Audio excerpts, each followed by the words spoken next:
My guest at this time is Jackie Walorski. She's the Republican nominee in Indiana's 2nd Congressional District. That is a seat that is open right now because the current congressman, Democrat Joe Donnelly, is the Democratic Senate nominee. So one of the most competitive races every year, regardless of whether there is an incumbent, will certainly be competitive in the Hoosier state this year. And Jackie, thanks so much for being with us. Thank you very much, Greg. Appreciate the opportunity. Well, as I mentioned, it's been the seat's been held by a Democrat, Joe Donnelly, for a few terms now. What about his years in Congress, and what about the Democratic agenda makes you tell the voters in that district it's time for a Republican in that seat? Well, it's interesting. There does not seem to be a five-alarm fire in Washington as there is in the northern portion of Indiana. Hoosiers are very common sense folk, and we've done a phenomenal job in my tenure in the legislature with the addition of our governor, Governor Mitch Daniels, to take our state from the bottom of the barrel, from deficits to surpluses. And in about 6 or 7 years, we've become the largest job creation state, second only to Texas in the entire country, and we have a AAA bond rating as well. I think what people in Indiana have seen is what a lot of Americans have seen, which is, the problems that are out there are not insurmountable. It just takes people who are willing to sit down and come up with these solutions and, work with folks and get this stuff passed.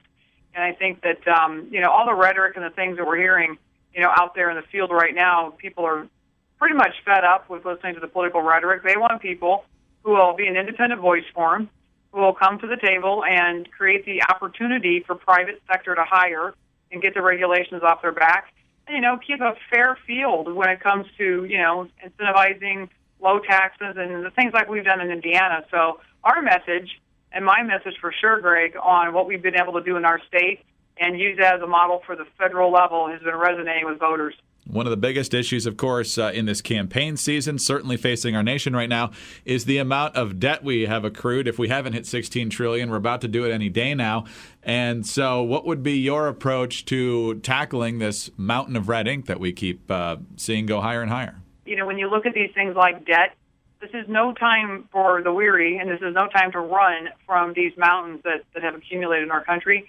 I think that, one of the things that we can certainly do is come across the aisle and find Republicans and Democrats alike that are willing to stand up on behalf of the American people and, provide, even if it's small, a mandatory debt reducer and put it on a balanced budget bill and require folks to stand with an up-down vote and say, yes, we are going to ratchet back this debt. We're not going to, fool each other by talking about freezing or expanding and raising. We are going to cut this thing back. That's exactly what the American people want, and that's exactly what they're ready for.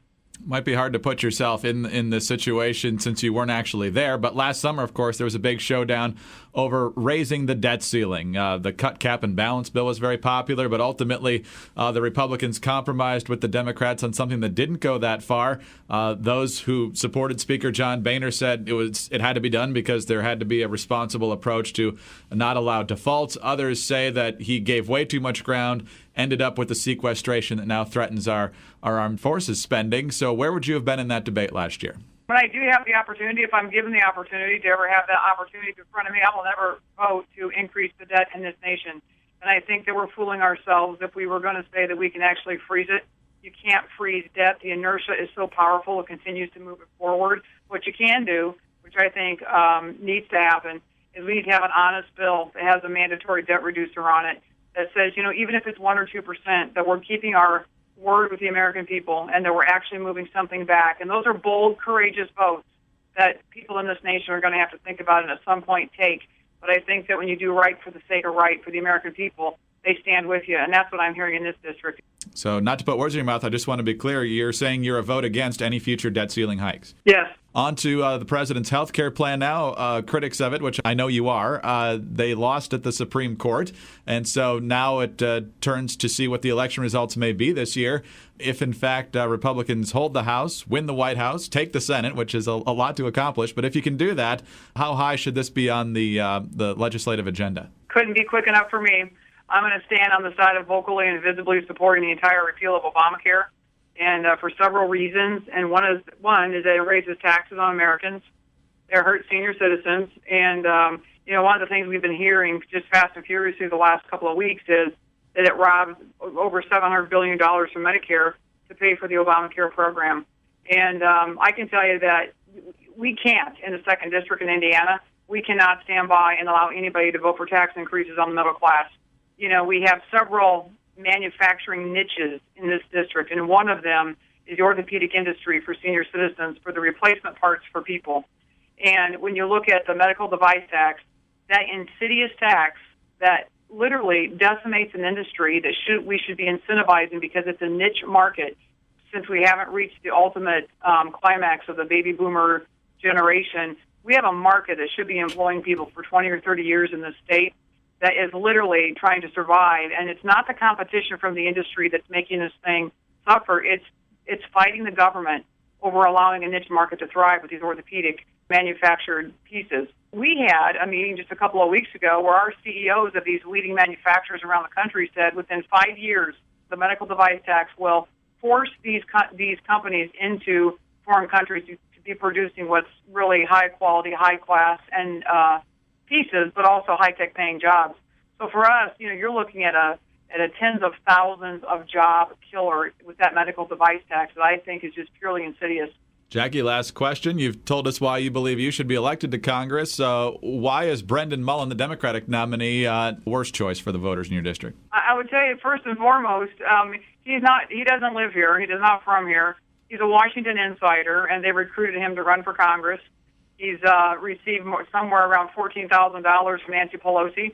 And I think the people in this district, when they see that kind of attitude of coming in to buy a seat, and when you don't have the common sense Hoosier values and a record to prove it, then they look very unkindly at that. And I think that's, half the problem. The other part of the problem is he vocally and visibly supports Obamacare and is standing with the president on Obamacare. And the differences between him and I are quite vast. And just by the fact that I was born here, live here, represented here, and am still here, and actually own a house, is quite different. Well, certainly a race we'll be watching on the House side on a very busy election night. Jackie, thank you very much for your time today. We appreciate it. Thanks, Greg. Jackie Walorski is the Republican nominee for Congress in Indiana's 2nd Congressional District. It's an open seat since Democratic Congressman Joe Donnelly is running for the U.S. Senate. I'm Greg Columbus reporting for Radio America.